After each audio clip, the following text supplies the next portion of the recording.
Hi hello എല്ലാവർക്കും നമസ്കാരം. അപർണയാണ്. ഇന്ന് നമ്മൾ പഠിക്കാൻ പോകുന്നത് ഒരു ടൈപ്പ് ഓഫ് ക്ലാസിഫിക്കേഷനാണ്.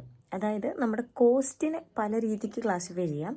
അതിൽ വേരിയബിലിറ്റി അല്ലെങ്കിൽ ബിഹേവിയറിൻ്റെ അടിസ്ഥാനത്തിലുള്ള ക്ലാസിഫിക്കേഷനാണ് നമ്മൾ ഇന്ന് പഠിക്കാൻ പോകുന്നത് കേട്ടോ. അപ്പോൾ എന്താണ് വേരിയബിലിറ്റി അല്ലെങ്കിൽ ബിഹേവിയർ എന്ന് ചോദിച്ചാൽ നമ്മുടെ കോസ്റ്റിനെ സ്വഭാവത്തിനനുസരിച്ച് ക്ലാസിഫൈ ചെയ്യുന്നതാണ്. എന്താണത്? ആദ്യത്തേത് ഫിക്സഡ് കോസ്റ്റ്, രണ്ടാമത്തേത് വേരിയബിൾ കോസ്റ്റ്, മൂന്നാമത്തെ സെമി വേരിയബിൾ കോസ്റ്റ്. ഈസിയാണ്, നമ്മൾ നേരത്തെ പഠിച്ചിട്ടുണ്ട് അല്ലേ. അപ്പോൾ എന്തുകൊണ്ടാണ് ഒരു കോസ്റ്റ് നമ്മൾ ഫിക്സഡ് കോസ്റ്റ് എന്ന് പറയുക?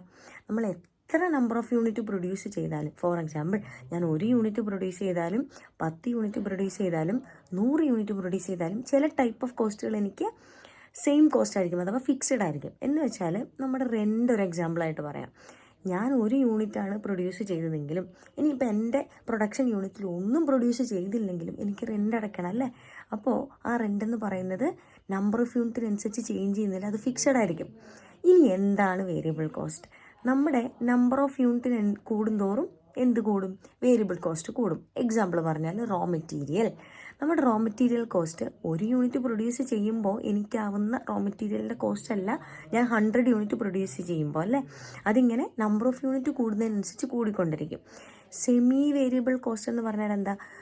അതിനകത്ത് ഫിക്സഡ് എലമെൻറ്റും ഉണ്ടാവും, വേരിയബിൾ എലമെൻറ്റും ഉണ്ടാവും. ഇതിൻ്റെ രണ്ടിൻ്റെയും കൂടെ ഒരു മിക്സ്ചറിനെയാണ് നമ്മൾ സെമി വേരിയബിൾ കോസ്റ്റ് എന്ന് പറയുക. ചില ടൈപ്പ് ഓഫ് കോസ്റ്റുകൾ ഒരു പർട്ടിക്കുലർ ലെവൽ വരെ ഫിക്സഡും അതിനുശേഷം വേരിയബിളും ആയിരിക്കും. എക്സാമ്പിൾ പറഞ്ഞാൽ ഇപ്പോൾ നമ്മുടെ കറണ്ട് ബില്ലൊക്കെ വരുമ്പോൾ എന്താണെങ്കിലും ഒരു ഫിക്സഡ് ചാർജ് ഉണ്ടാവും, പിന്നെ നമ്മുടെ യൂസേജിനനുസരിച്ച് നമുക്ക് എന്ത് ചെയ്യും? അഡീഷണൽ ചാർജസ് വരും അല്ലേ.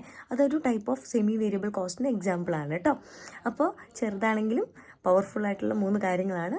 നമുക്ക് ഒരുപാട് പ്രോബ്ലത്തിൽ അത് പഠിക്കാനും ചെയ്യാനും അതിൻ്റെ ആപ്ലിക്കബിലിറ്റി ഒക്കെ വരുന്നുണ്ട്. എല്ലാവരും പഠിക്കുക. Thank you so much.